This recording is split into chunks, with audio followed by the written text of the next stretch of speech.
Добрый день, друзья! Сегодня я буду дописывать вот эту работу. Прошло 10 дней, около 10 дней. Наша Марина уехала в Новгород. Мне осталось дописать работу. Я не успел за один сеанс это сделать. Заодно покажу вам, как это делается, как делается лессировка. Итак, для начала нам нужно смазать холст тройником. Нужно убедиться, одну секундочку. Итак, нужно убедиться, что работа полностью высохла, что нет каких-то слабых мест, чтобы не поднять эту краску тройником. Когда работа писана тонко, 10 дней даже зимой это вполне достаточно, чтобы достаточно безопасно можно было смазать. Единственное, если у вас в работе есть где-то места, писанные сажей газовой, травяной зеленый мастер-класс, эти краски достаточно долго сохнут. Иногда еще кадмий красный, светлый или темный от ладоги тоже, я заметил, очень долго сохнет. С такими местами нужно быть аккуратным, нужно будет так посматривать, чтобы разбавитель, который присутствует в тройнике, не растворил заново эту краску и не разнес загрязнением по всей поверхности. Итак, берем обычный разбавитель, магазинный тройничок, разбавитель тройник, и тонким слоем, не тонким, а таким достаточно хорошим слоем смажем нашу работу полностью. Так, вот тут у меня дырочка. Берем достаточно такое вот приличное количество разбавителя, свежую губку, и разносим ровным слоем, таким приличным слоем, не очень тонким. Очень тонкий слой будет быстро схватываться, не даст работать. Где-то уже через полчаса он будет подсыхать, цеплять краску. И смотрите, что важно, если у вас вы не уверены в сроках высыхания, нужно время от времени посматривать на губку, чтобы заметить какой-то оттенок, если вдруг какая-то краска растворилась. И тогда аккуратненько это место обойти или не смешивать, то есть не смазывать. Вот. Да, еще такой технический момент. Для чего смазка? Смазка вообще-то не обязательно. Можно писать, если прошло небольшое количество времени, поверху краски схватятся друг с другом более-менее. Это делается для того, чтобы проявить темные места, особенно темные. Они в один сеанс, как правило, немножко прожухают. То есть они становятся такие серовато прожухшие, более светлые. Если вести работу по несмазанным таким местам, может произойти следующая ошибка, чисто тональная. Мы на более как бы светлые места будем тонально прокладывать дополнительные какие-то краски, детали, а при последующем покрытии лака вот эти места загорятся, то есть они станут более глубокие, более темные, и новые места будут, новая живопись будет как бы отличаться по тону, как правило, в более светлую сторону. То есть может возникнуть на 1-2 тона, достаточно так заметно может этот эффект быть заметен. Так что желательно смазывать. Это, кстати, даст и адгезию более лучшую, как бы это вот эта смазка как бы заменит нам ретушный лак. То есть вот немножко красочка подрастворяется, пленки, вот эти краски немножко размягчаются, в них проникает как бы лак, связывает, и поверхностные слои краски будут ложиться более так, прилипать более надежно, чем ежели мы не смазывали бы ничем вот этот холст. Как известно из техники, то, что пленка покрывается каким-то то ли оксидом, масляная пленка, на поверхности возникает какая-то пленочка, оксидная ее называют или как-то еще, и по этой пленке не очень хорошо ложится, не очень хорошо прилипает новые слои краски. То есть вот эта смазка, она как бы выполняет две функции сразу, и вытягивает тональности и дает прилипание последующее. Извините за такие подробности, но для некоторых начинающих это очень важная информация, потому что технология масляной живописи как бы вещь важная, не все ее знают. Вот. Итак, дальше мы ее вытянули, сейчас покажу на камеру, она блестит. Сейчас покажу на отраженный свет, если видите, сравнялись участки по своему блеску более-менее, и темные и светлые участки стали насыщенными достаточно, и теперь без ошибок можно будет вести работу дальше. Слой здесь достаточно тонкий, я не наносил много лака, а то, что нанес, больше половины забрала губка, и такой достаточно тонкий слой. Если работа предстоит долгая, ну, вот у меня всего лишь час-полтора на эту доработку, а ежели больше работы, можно слой достаточно такой хороший нанести, чтобы ну, более-менее длительное время краска впаивалась в этот слой качественно и хорошо. То есть не было вот это вот через час-два вот здесь начнется как бы подлипание такое, будет прилипать немножко. Вот. Так, дальше. Ну, теперь приступаем к лессировкам. Итак, теперь приступаем к лессировке. Сначала лессируем немножко ее, эту работу, потом буду дописывать по деталям. Итак, по краскам, но говорить не буду, здесь обычные краски, что принципиально важно, это Марс оранжевый, индийская желтая, английская красная здесь есть, что-то желтое, темное, кадмий желтый темный, кадмий оранжевый, вот эти важны, охра желтая, ну и все остальные краски могут варьироваться. Да, умбра еще есть, умбра натуральная, две умбры, умбра ленинградская и умбра натуральная.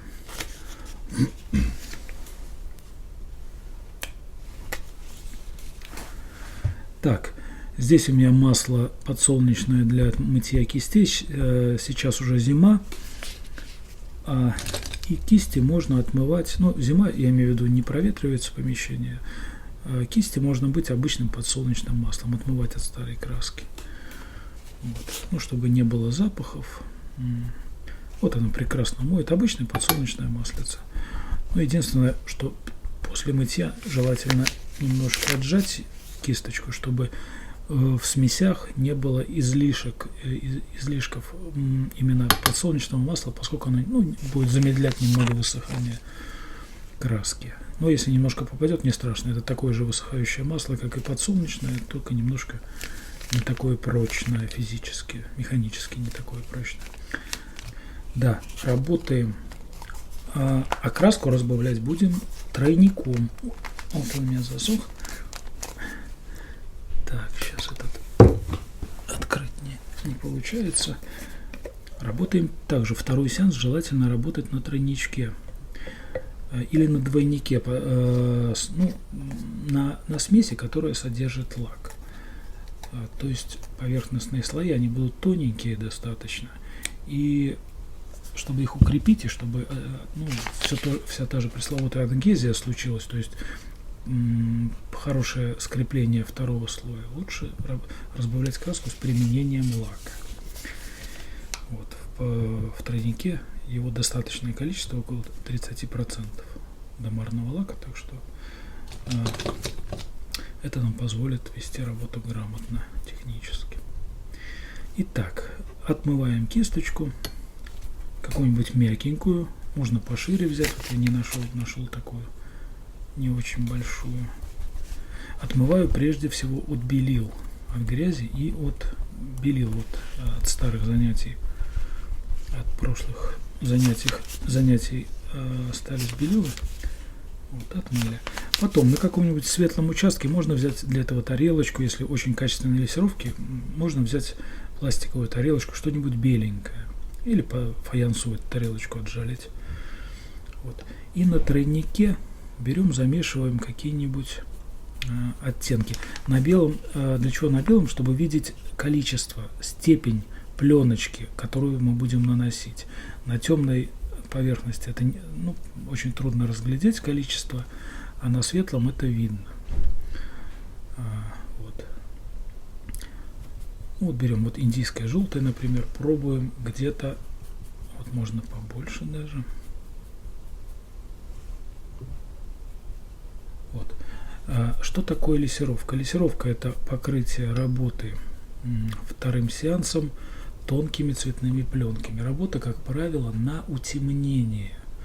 То есть художник, когда он рассчитывает то, что будет второй сеанс, он часто делает работу в более светлом ключе, на несколько тонов светлее, на пару буквально там тонов высветляет работу, с учетом того, что следующие слои немножко утемнят эти участки, а потом, если это будет необходимо, уже пойти на высветление с применением белил. Вот. То есть сейчас технически, еще раз повторюсь, я немного отлессирую такими пленками всю работу, участками, разными оттеночками. Вот здесь лишний, кстати. А потом буду дорабатывать детали. Лессировки бояться не нужно. Я, судя по вот своим интерным студентам, сужу то, что многие боятся лессировок. Как-то боятся, говорят, то, что вот трудно найти этот цвет, оттенок, боятся испортить работу.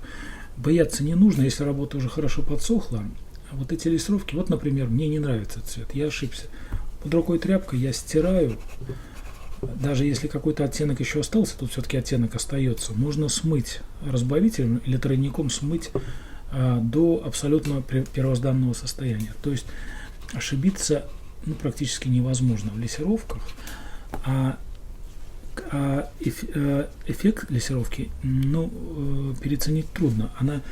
Хорошие работы, качественные работы, им просто необходима лессировка. Работа становится более глубокой, более сочной, более, так вот сказать, более настоящей, что ли, более не такой жесткой. Работа в один сеанс очень жесткая, все цвета как бы отдельно друг от друга, а лессировки очень объединяют их.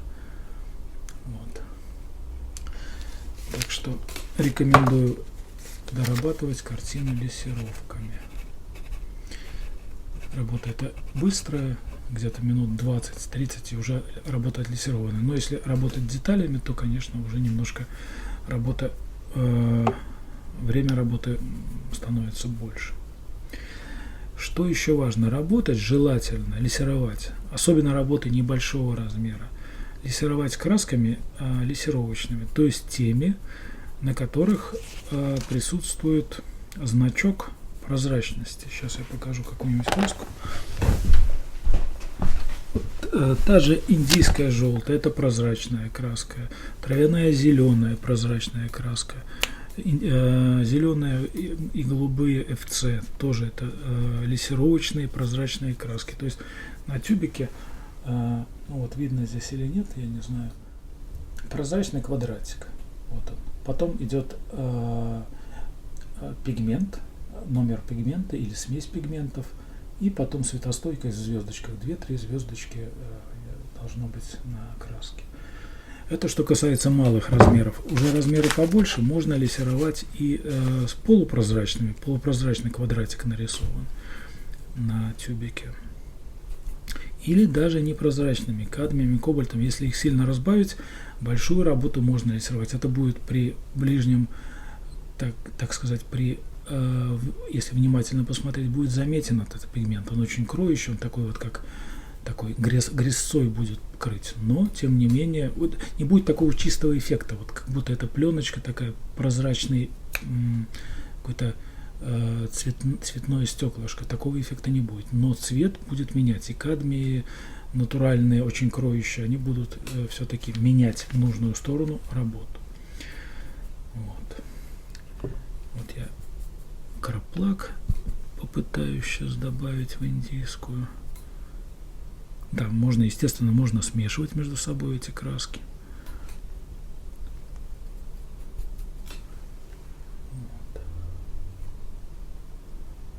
Вот углублю немножко вот эти тени, утеплю.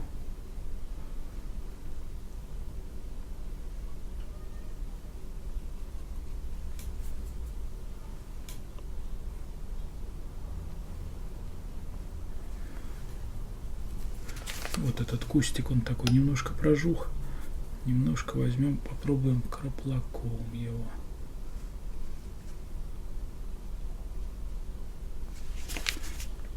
Вот, если много краски, тут многовато, точнее, слишком мощный оттенок, немножко подтереть тряпочкой, выбрать лишнее.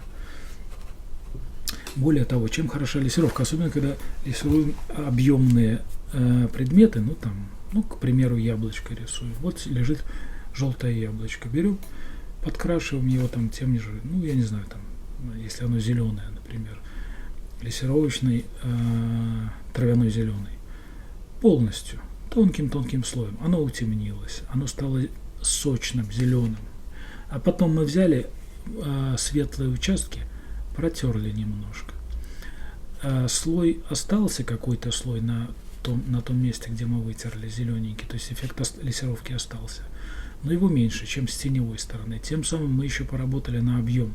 То есть яблочко наше закруглилось, то есть вот как бы оно еще больше пошло, ну, яблоко или любой предмет там круглый, да, в том числе вот даже дерево, можно одну часть, вот снизу я сделал более темно, сверху посветлее немножко. Вот я взял полупрозрачную какую-то краску желтенькую, пробую по дальним планам. Видно, что она не очень прозрачная, на камеру это не будет очень заметно, вблизи видно, что краска кроющая. Да, белилами, если белилами пользуемся, например, туман нужно написать, то белила, естественно, только цинковые. Они полупрозрачные и дают такой незаметный эффект. Титановый белил, вот здесь у меня титановый белил, это я для деталей взял. Титановый белил не дают лессировки, это очень заметно за своей кроющей силой, то есть такая грязь будет немножко. Титан это для корпусной кроющей работы. Так, вот, а маслицем отмываем, если нам нужно поменять оттеночек. Вот опять беру индийскую желтую. Она такая универсальная, что для летних пейзажей, что для зимних, осенних.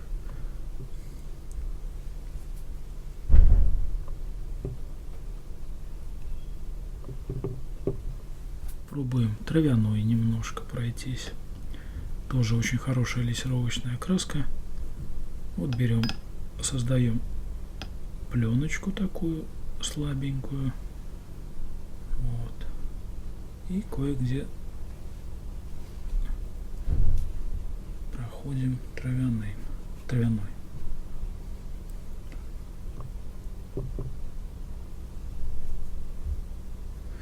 Помним, что дальник у нас практически остается таким же сереньким, поскольку лессировкой мы должны приблизить именно первый план, то есть яркие краски у нас на первом плане. Вот неожиданные сочетания всегда возникают. Вот травяная на каких-то вот этих буроватых оттенках очень хорошо смотрелась. На ярких она будет ярче делать место. На вот этих спокойных местах такие необычные сочетания, красивые, должны пока получаться.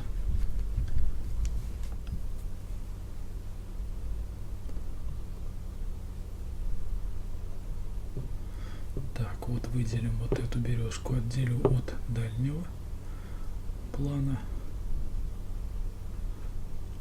То есть более насыщенная будет.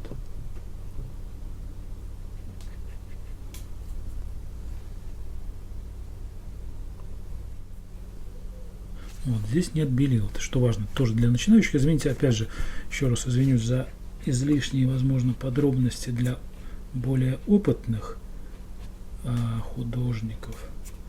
Для начинающих вынужден все разжевывать. Так вот, здесь нет ни единой капельки белил для того, чтобы не было загрязнений. Белила это дают сразу грязь. Сразу дадут, особенно титановые белила, сразу дадут грязь. Иногда это, кстати, нужно, но это такой же, когда очень чистый какой-то участок, можно немножко отлессировать с применением белил, например, чтобы слегка загрязнить место или высветлить. Я не знаю, ну показывать неохота, здесь и так хватает. Вот, ну да, можно было пройти немножко цинком. Сейчас попробую все-таки. Чисто мне не нужно это место высветлять, но я чисто для образовательных целей покажу, как немножко можно выбелить, отполировать белилами. Вот для этого я беру цинковые белила. Их нужно желательно разбавить тем же тройником. Жидко разбавить.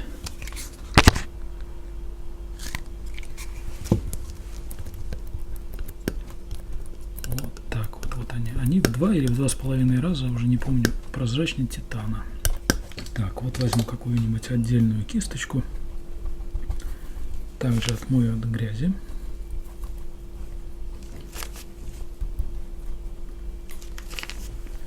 Напомню еще раз начинающим. Вот так вот моем на палитре. Это самый оптимальный алгоритм мытья кисти. Самый быстрый, самый экономичный. Экономичный по времени, экономичный по расходу материала. Особенно это важно, когда работаем на разбавителях. То есть мы всем этим дышим. Чем меньше мы будем расходовать материал, тем здоровее останемся. Так, вот отмыл. На тройничке беру, делаю точно так же пленочку. И, например, ну, можно и придать какой-нибудь оттенок.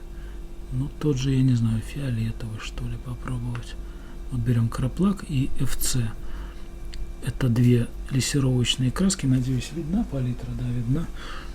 Вот. Вот легкий фиолетовый оттеночек даем. Ну, то есть, чтобы не было чисто белым. Вот. Еще разбавляю. Вообще пробуем, чтобы совсем было жидкое. Вот и то смотрим, как видите, достаточно кроющее. И все, вот делаю как бы туманчик даже можно. Туман легкий сделать. Туман, там, дымку какую-то. Дым костра, дым, я не знаю, что еще пишут вот с помощью лессировки белилами. Вот я такой легкий холодок дам, чтобы это в холод превратилось, в холодное утро, прохладное, точнее, утро или день.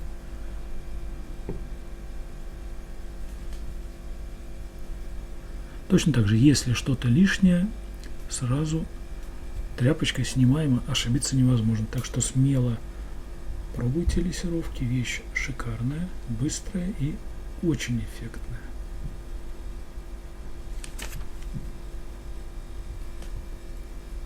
Да, и не забывайте отходить. Смотреть на эффекты своей работы, на то, что у вас получается. Вот здесь выгодно пройтись именно белилами на контрастах. Вот как на контрасте этой темной елки и насыщенной березки показать вот эти белесые прохладные оттенки. Вот. Можно немножко по земле пустить холодок, пленочку беленькую, холодненькую, прохладную. Вот. Так, сейчас я холодильник выключу.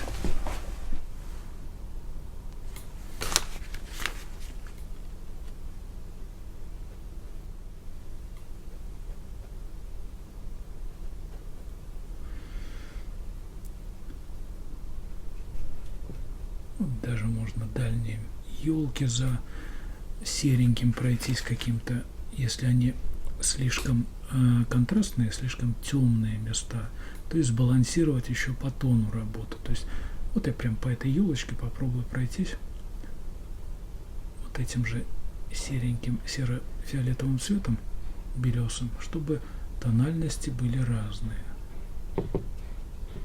у двух объектов темных. Чем дальше, помним, тем в данном освещении, тем холоднее и светлее темные объекты. Так.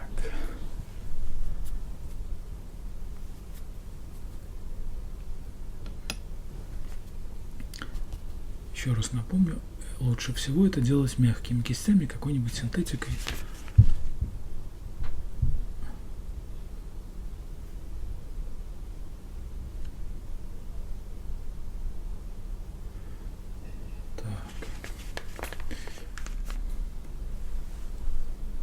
Так, все, беру уже более кроющие краски, время меня поджимает немножко, и работаю уже корпусно с деталями, начинаю. Где-то, может, еще лессировки по ходу будут, но сейчас уже можно детализировать. Вот такой момент. Мы смазали тройником, все это дает прекрасно и вытягивает цвет, уже безошибочно работаем, я уже тональности работаю по тональности без ошибок, то есть темное это в свою меру темное, а не светловатое, как было полчаса назад. Но здесь вот есть такой маленький недостаток, иногда по-сухому, работа по-сухому удобнее, например, в пейзаже.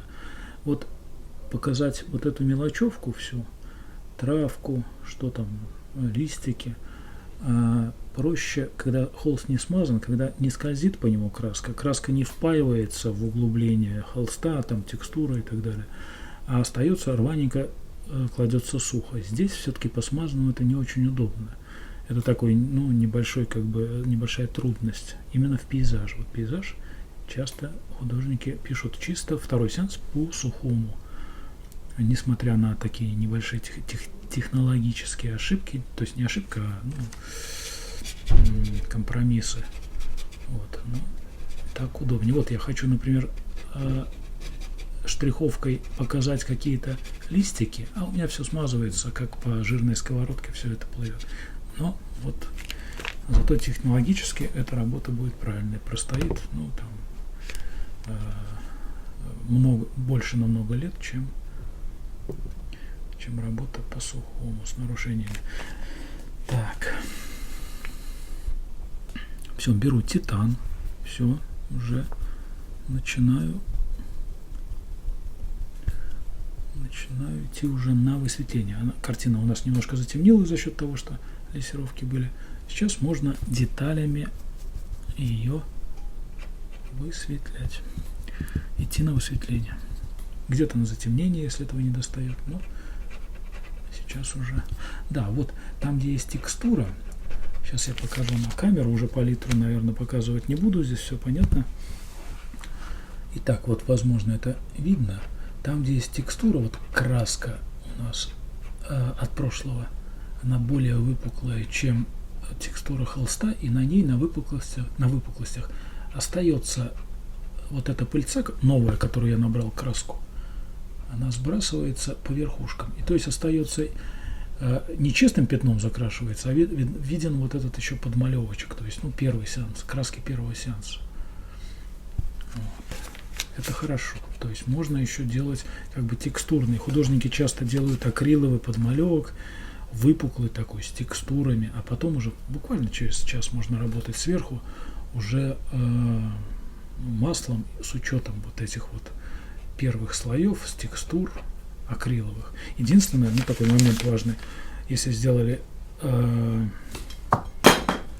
подмалевок на акриле, подмалевок или как бы вот, предварительную работу, его обязательно нужно смазывать тройником, иначе, чтобы выровнять тональности, опять же, потому что акрил, он матовый, он отличается, будете писать по нему маслом, а потом отлакируете, будет полный разброс по тональностям. Вот. Акрил сильно потемнеет, масло же останется практически прежним. Так.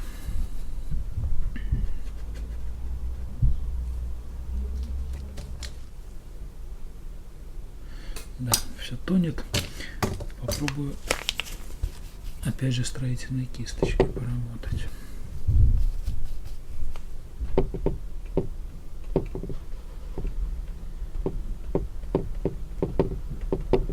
Да, вот вполне можно удобно поработать и строительной.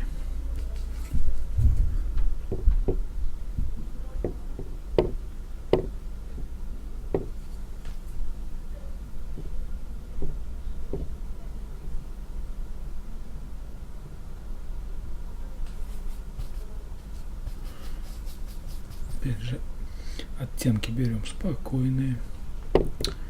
Мы не Африку пишем, не юг. Это Россия. Ярких красок даже осенью не так много. Яркие краски, когда солнышко светит, тогда очень отзывается желтый на солнечный цвет. Зеленый хорошо отзывается. В данную погоду все спокойненько. Так, вот можно уже совершенно не боясь смазать краски, работать по небу и так далее. Вот уже смешений никаких практически нет. Это тоже плюс, большой плюс работы вторым сеансом, то что можно работать уже без загрязнений.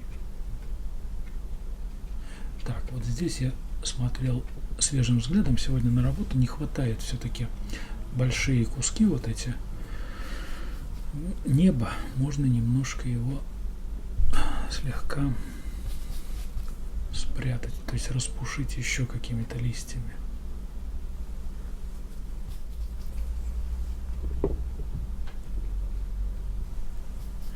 Вот хром кобальт или что это у нас зелененькое хорошо подходит. Окись хрома зеленая.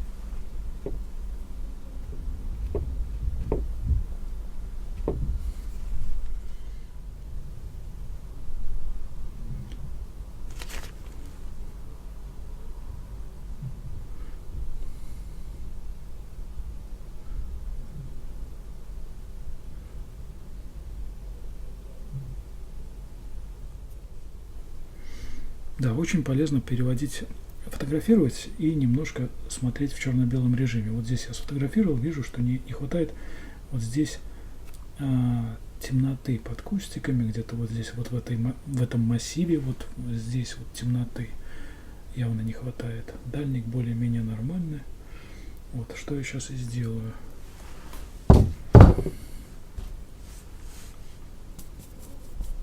Да, вот еще, кстати, лессировал и забыл отлессировать Марсом оранжевым.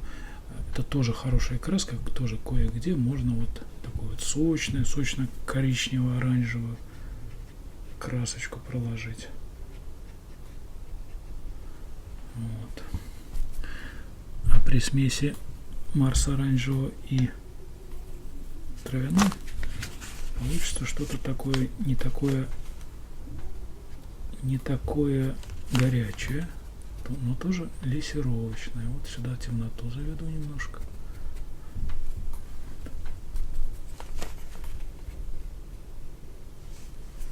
Краплак сюда же. Так. Окись хрома, совсем не лессировочная краска.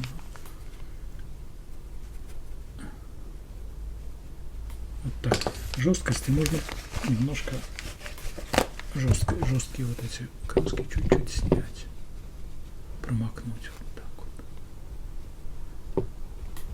вот. Вот камера это наверное не берет, но вот так все достаточно деликатненько все вот это получается. Кстати, возможно и поработать и вот этой вот тряпкой. Вот я, смотрите, зацепила какие-то белила. И абсолютно без загрязнений, вот видна пыльца такая, вот она распространяется и усложняет текстуру, точнее дает воздух пикселей, которых в лесу неимоверное количество, вот этих всего вот этого.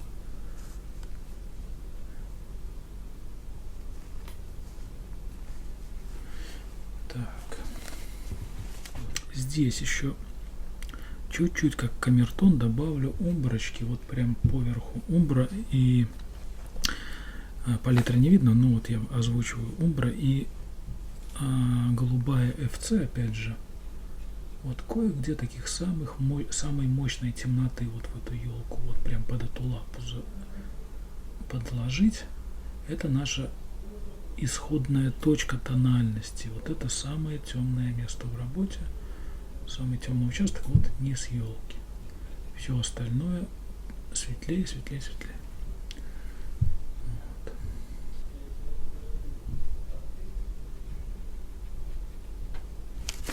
Так. Вот здесь немножко даже Марсом оранжевым. Еще утемню чистым Марсом. Посажу эту березку немножко на темноту, поскольку она рядом с елкой. Елка тень дает, само деревце вот это дает тень. И здесь достаточно темно. Вот. Так, теперь по вот этому деревцу пройдемся желтеньким каким-нибудь. Тут у нас зеленоватое, тут более теплое должно быть. Вот Марс, то есть Марс кадмий желтый светлый, кадмий желтый темный, точнее, мастер-класс с белилами в чистом виде. Вот зажигаю вот так вот это деревце.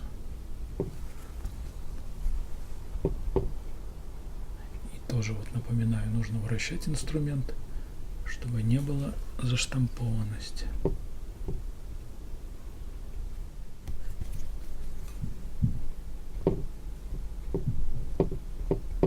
И вот практически те же краски, но возможно чуть-чуть темнее, можно сделать вот эти опадыши. Немножко темнее все-таки они не, вот эти листья, которые на земле, они хоть и отражают цветом, но они не пронизаны цветом. Тут он только отражает цвет. А эти листья могут как отразить небо, так еще быть насквозь просвеченными немножко. То есть это тонально обычно светлее, чем вот это. На 1-2 тона. Вот так.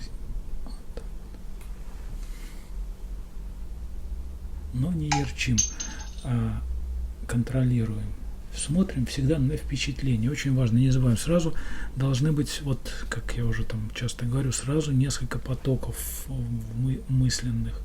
Проверка на рисунок, на тональности самое главное, на температуры, на насыщенности, вот о чем я только что говорю. То есть насыщенность смотрим, вот это предельная, пожалуй, для этой работы насыщенности. Сразу по нескольким каналам мозг работает, проверяет, не торопимся.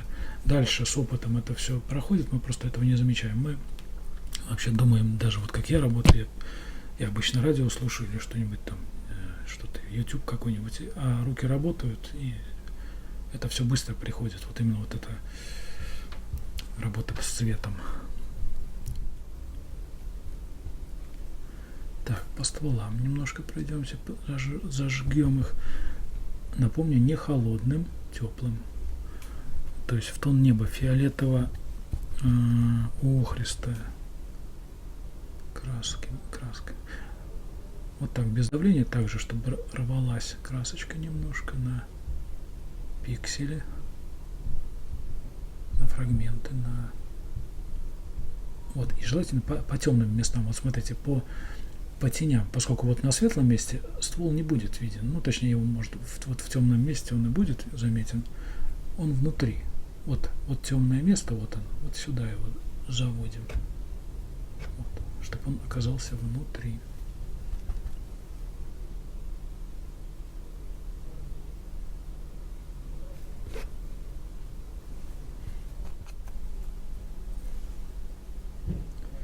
Так, вот таких вот не хватает в этой работе прутиков, всяких веточек темных. Они, конечно, тоже в нашем лесу в изобилии. Да и березки. Березки вот здесь они темные, но такие с краснинкой немножко или коричневым оттенком.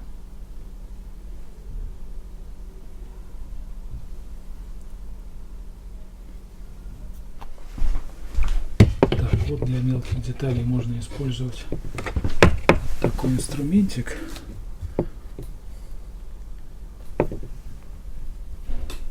Вещь очень полезная для мелочевки всякой. Кто желает приобрести, читайте описание к видео, там будут ссылочка на этот инструмент. Называется муштабель. Моей конструкции можете приобрести.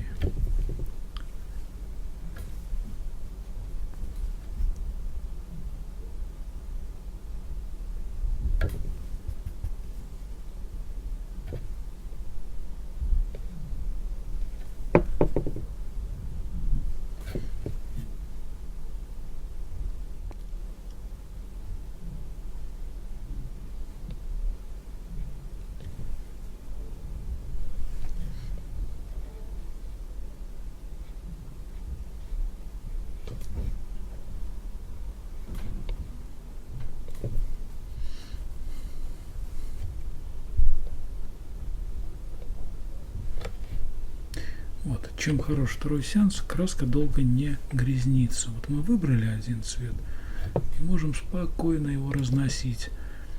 Нет такой общей грязи, как когда работаешь в один сеанс, все время смешивание, и такое получается общее такое загрязнение повсеместное. Тут все можно вот этот оттенок, вот какой-то серовато-зеленый, можно разнести, тем самым объединить работу этим оттенком, или что-то яркое взять. Вот.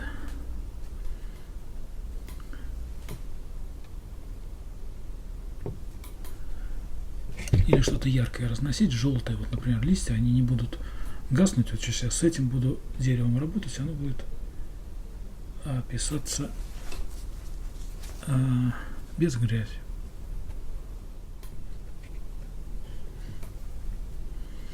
Так, вот можно немножко поработать с этой листвой.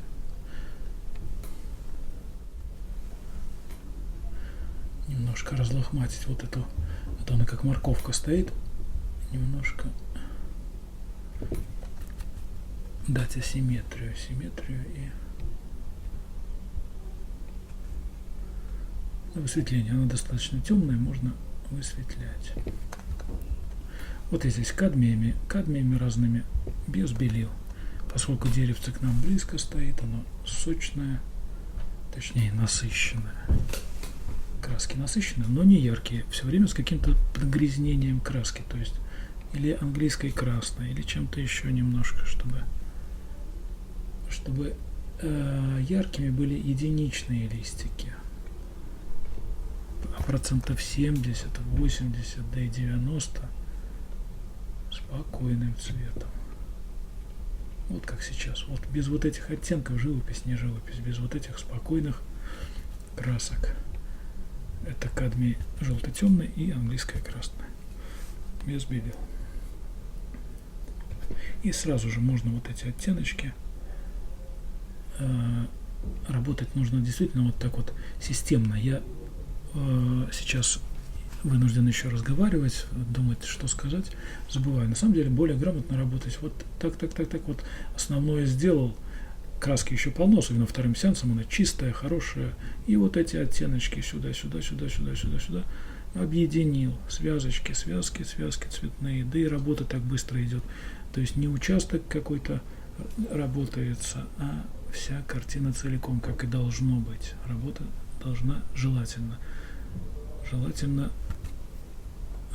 делаться цельно.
Так, вот чуть-чуть можно высветлить тропинку.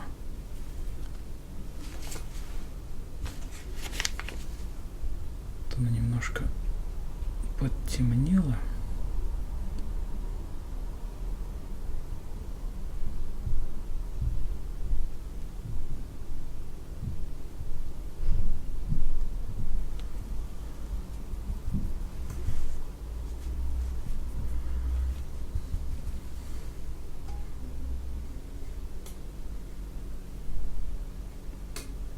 И разнести опять же вот эти серовато-розовые, серовато-фиолетовые оттенки сухой земли куда-то еще. Цвет фиолетовый, ну, допустим, это фиолетовый, хотя это не фиолетовый, это краплак с сажей и белилами.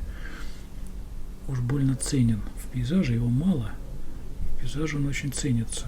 Много, конечно, нежелательно его разносить, но вот там, где это возможно, можно нужно его показать. Вот я не знаю, насколько камера берет. Камера у меня всегда... здесь освещение смешанное, разного типа лампы. Всегда неверно камера берет освещение. Или зеленым, в зелень какой-то уходит. Как я не пытался выставлять баланс белого, все равно неверно. И редакторами потом невозможно вытянуть цвет оригинала. В оригинале, конечно, более правильное отношение температуры. На видео это может отличаться значительно причем.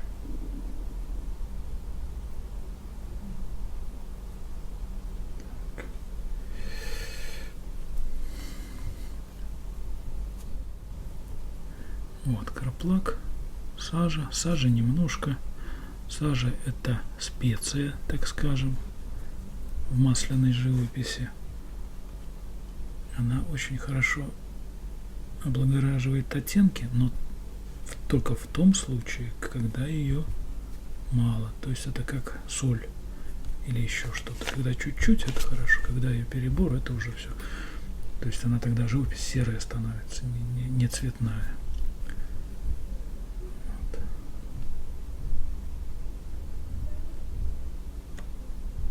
То же самое касается, ну почти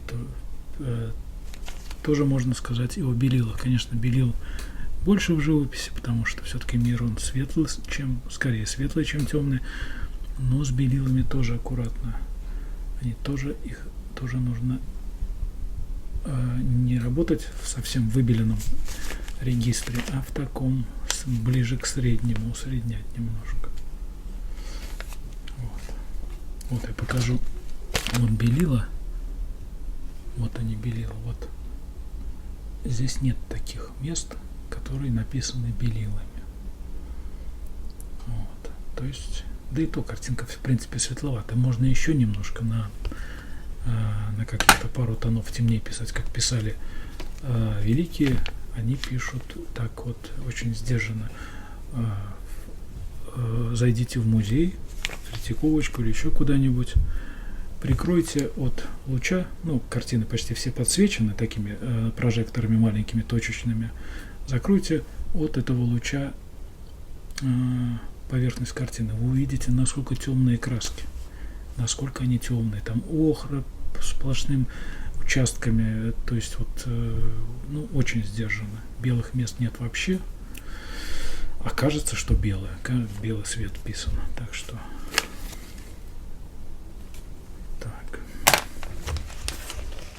Так, вот можно немножко эту елку, цвет елки подобрать, опять же серый, голубой, что-нибудь зелененького. Пробуем. Вот эти лапочки уже немножко также не ярко.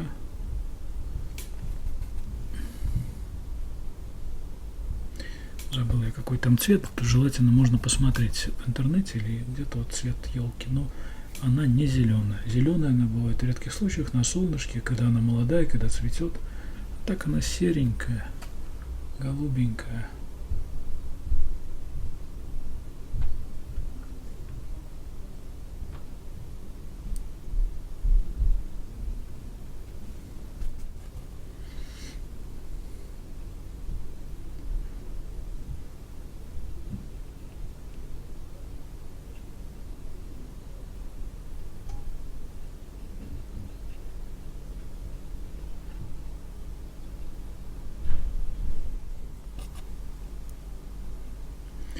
Вот. И на вот этих лапках, на лапах часто лежат, ну, осенью опадыши, особенно рядом с этими, с деревьями. Вот можно так перемолотить немножко поверху этим же цветом, особенно на нижних. Цветом листьев.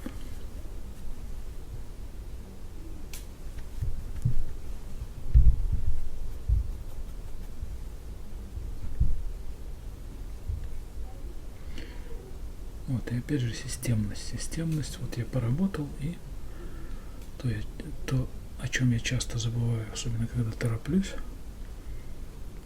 работать с деталировкой по всей работе. Здесь, вплоть до вот сюда. Что может принять этот примерно принять цвет? Не то, что точно. Вот. Мы даже экспериментируем. А вдруг вот этот оттенок вот сюда подойдет? Или куда-нибудь вот сюда, или вот сюда. Ну, сюда уже не буду, но вот пробуем. Ошибаемся, ничего страшного. Если ошибка серьезная, исправляем, стираем. Про охру не забываем. Охра, так же как и английская краска. Английская красная или охра красная — это глухая краска, которая тоже в наших краях этих оттенков с избытком. Спокойный, красивый цвет.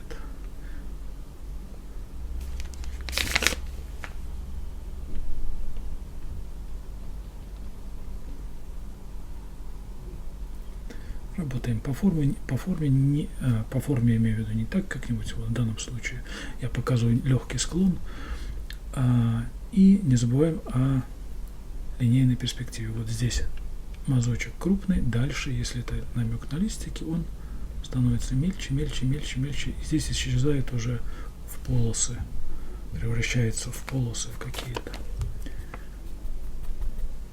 Уже там детали не читаются как массы чего-то.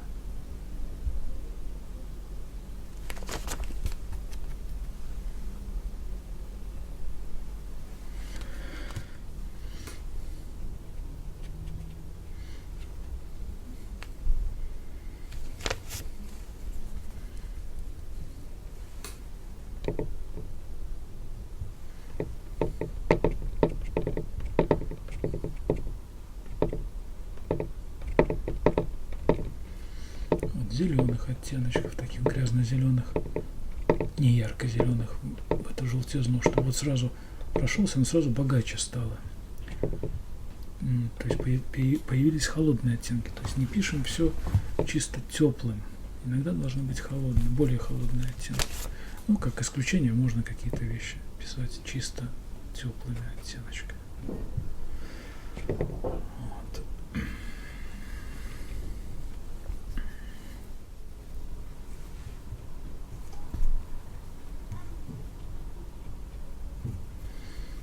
И опадыш.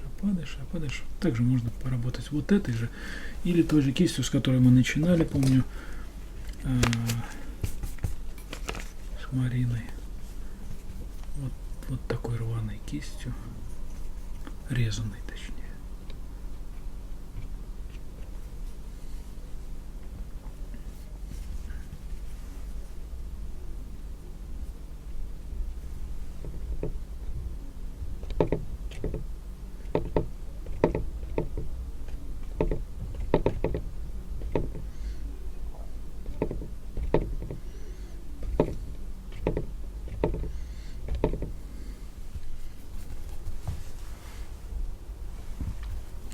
Вот опять же, не помню, в первой серии говорил или нет, используем строительные кисти разного рода. Вот это какая-то китайская дешевенькая строительная кисть. Точно так же щетинки не собраны четко, они растопырены, вот такой разной длины. Это нам дает, кстати, их можно порезать. Вот я все не найду филировочные ножницы, может сейчас поищу, где-то у меня валялись. Нет, не нашел. Кто-то мне дарил филировочные ножницы для парикмахеров. Ими можно было синтетику вырезать так, что разного размера щетинки получались. Но можно вот так, по обычными ножницами, вот так вот попытаться повыстрелять. В общем, поуродовать кисточку.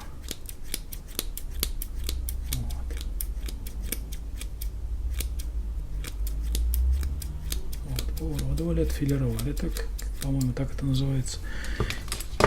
И теперь, опять же, это та же строительная кисточка, только меньшего размера. То есть более детально можно работать.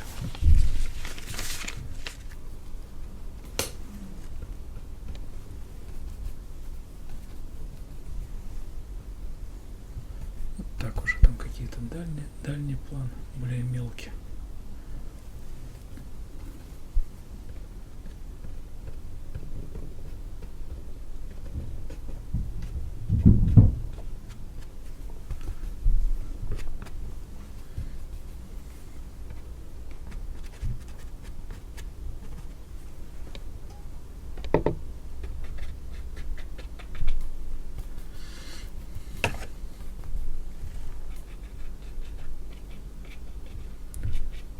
мазок абсолютно какой-то нелогичный, неаккуратный, но это то, что нам нужно.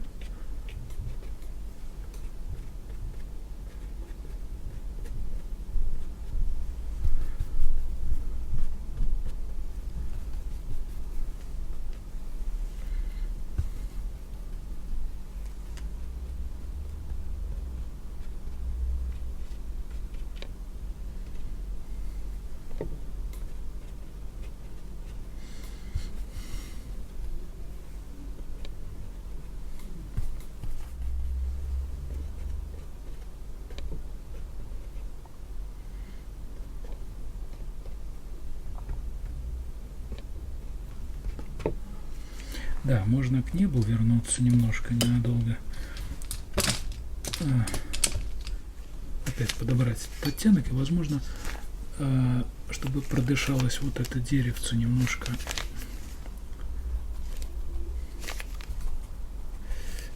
его завоздушить, что ли. Вот титановое белило вспоминаем, по-моему, охра, краплак и что-то голубое.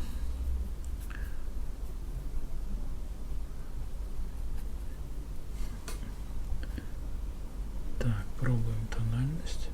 Да, что-то похожее.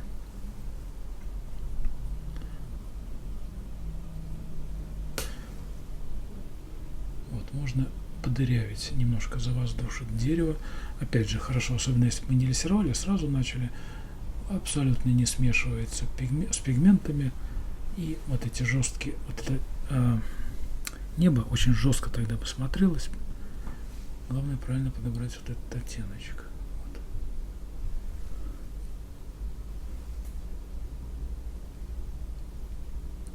Вот эти дырочки.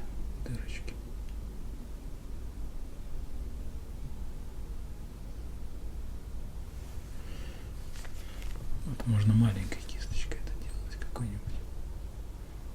Формировать немножко. Вспоминаем, как березки у нас контур, и немножко поправлять эти контуры.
То же самое можно вот этот елку-то немножко порезать, подобрать цвет дальней березки немножко, и также поработать, повырезать контур.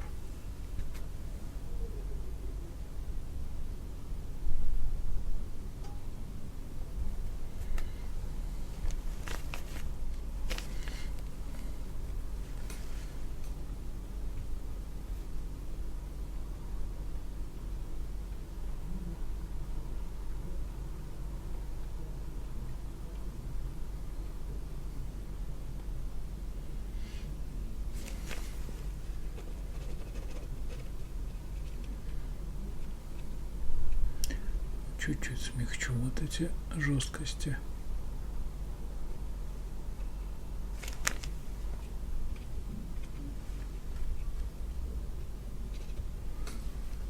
Где-то, наоборот, усилю.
на небо несколько мазочков проложить.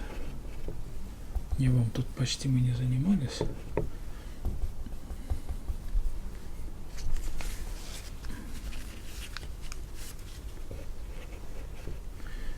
Опять же, если помните, подчеркиваем навстречу вот этой дорожке, подчеркиваем немножко наклон, какие-нибудь наклонные линии в небе.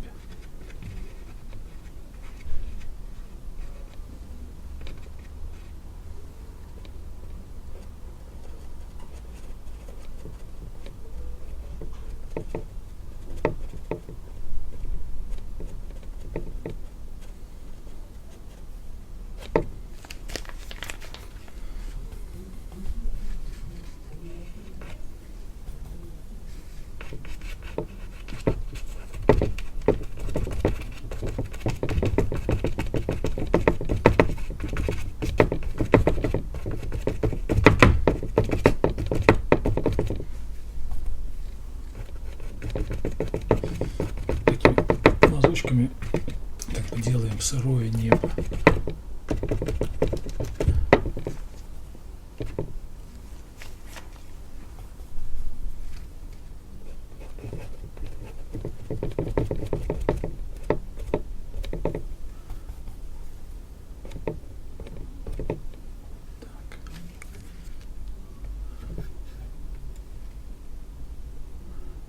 Вот еще раз по стволам для вот этого массива, как мне показалось, чуть-чуть не достает толщины стволов, высоты.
немножко можно сверху вниз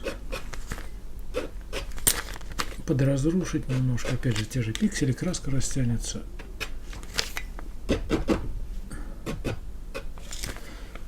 Также, как вариант усложнения.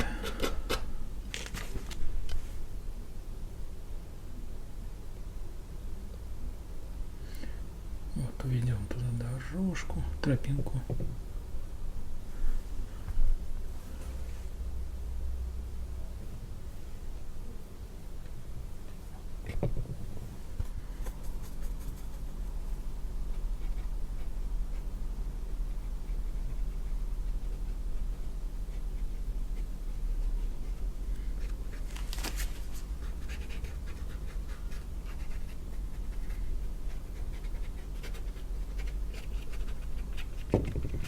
Да, вот еще полезно вот такая вот, есть кисти такие, Рублев, по-моему, выпускает, может, другие фирмы, они коротенькие. Вот я, более того, я ее, еще, она то ли стерлась, то ли я ее обрезал, еще с краев немножко обрезал, чтобы остался вот буквально такой мягенький, очень упругие, как щетинки такие вот, как карандашик, что ли, мягкие, как фетр, вот, да, как фетровый, как старый фломастер такой вот, жестковатый. Вот можно им поразносить оттенки, полутона. Вот то, что мы уже сделали краски, тут ну такое достаточное количество краски, вогнать в полутон, смешать. Вот она берет оттуда, отсюда, как с палитрочки, и дополнительно обогащает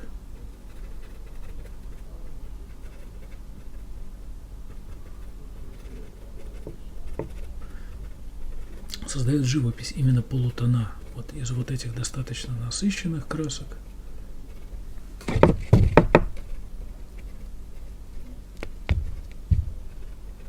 Создает полутон, который нам нужен.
Это такая очень ответственная момент, ну не момент, а работа. Именно перетереть немножко, заодно снять излишней насыщенности, одновременно деталировка какая-то возникает. Ну и самое главное, полутон, живописный полутон,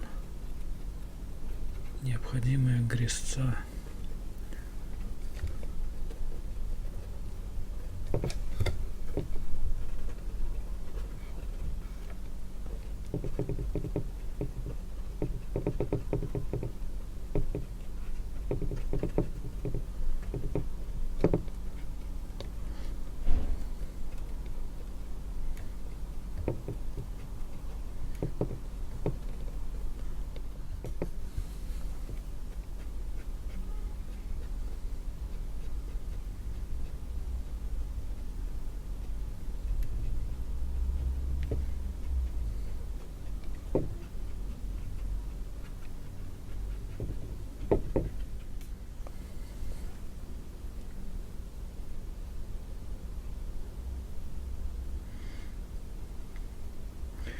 Да, вот не грех и какие-то травинки отдельные лайнером прорисовать. Если мы уже так в деталировочку немножко уходим.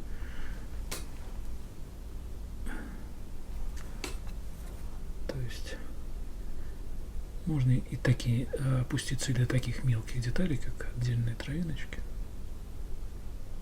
Особенно на темном фоне они хорошо смотрятся, на контрастах. Вот.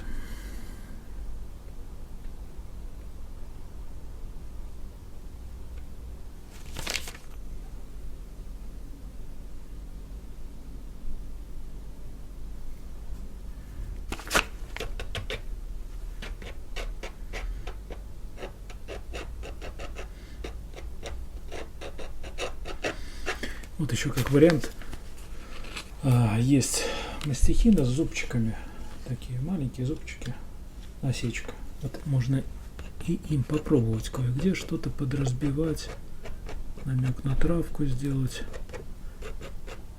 Также злоупотреблять нельзя, этот прием заметен, здорово заметен, то есть аккуратненько. Можно расчесочку еще взять, такую мелкую расческу, отрезать маленький кусочек, им поработать.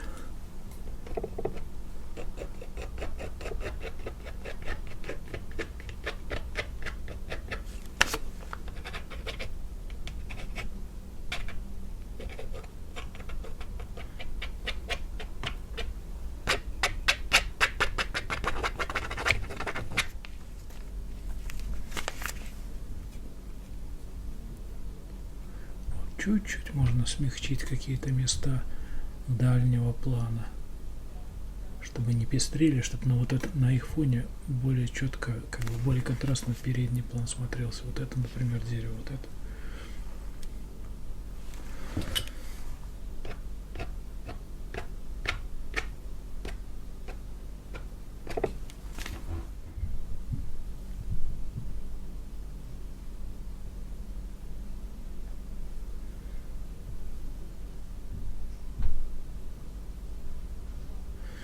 Вот последние такие финишные мазочки могут быть очень выпуклыми.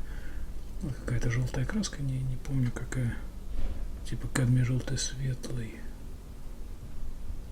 Выпукло достаточно, то есть набираю много на краску и вот такими шлепочками.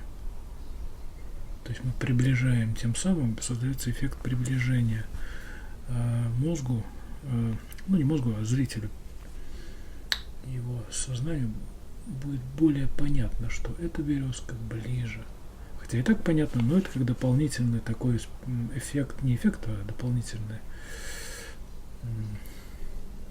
способ выделить, приблизить объект, в отличие, например, если разграничить вот с этим, который более плоско написан.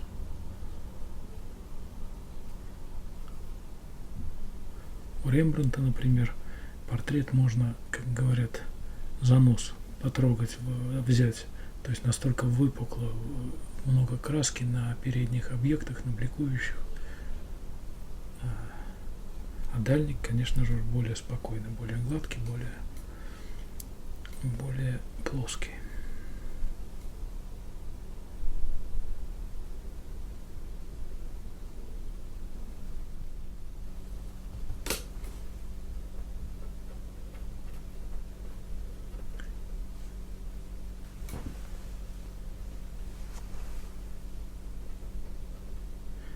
Так, что-то вот захотелось разрезать вот эту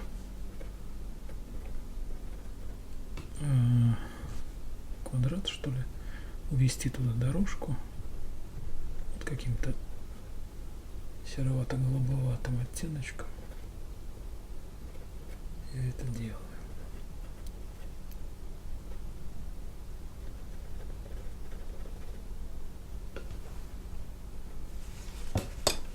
И чуть-чуть приглаживаю. Сейчас попробую пригладить. Вот так. Пускай уходит.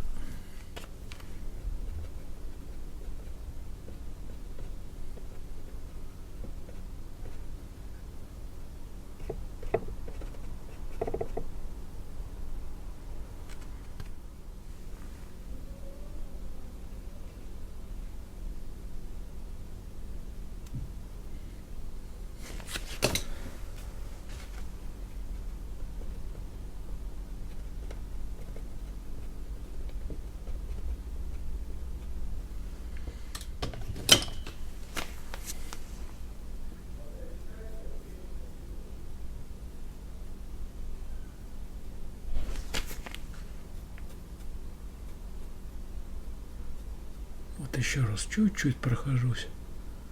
Сбиваю лишние контрасты, которые не очень нужны. Она и так пестренькая.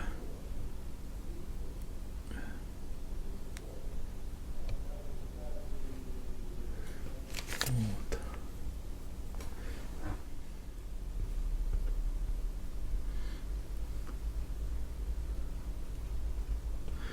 Вот так вот еще чуть-чуть смягчу пестроту вот эту.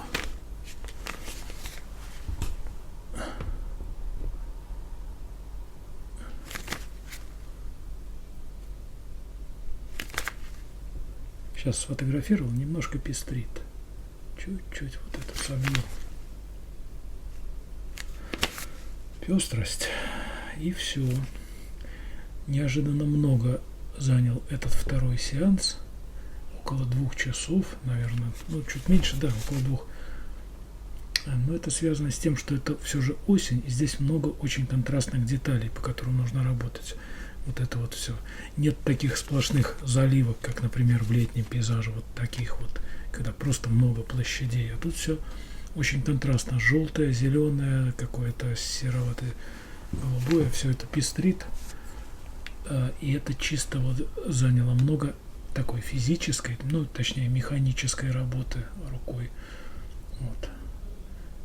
Ну, в принципе, на этом, наверное, все. Я, может быть, еще вернусь к этой работке. Буквально, может, мазочек на следующий день, там, завтра что-нибудь вижу. Завтра у меня занятие. Перед занятием просто гляну, может, что-то мазочек. Ну, в принципе, кардинально ничего не изменится, кроме того, что эта работа через несколько месяцев будет покрыта лаком. Оттенки очень загорятся. То есть вот из этого получится еще более глубокая вещь. То есть тройник тройником — это все же не лак. Он не так вытягивает краски, не так вытягивает их насыщенность. Лак вытянет все, что можно. Темное станет максимально темным, светлое примерно так же останется, но то есть появится еще большая глубина в работе. Вот. Ну, все тогда. На этом все. Повторяйте что-нибудь подобное. Как видите, это совсем не сложно. Тут ничего особенного нет. Удачи. Всего хорошего. До новых встреч. До свидания.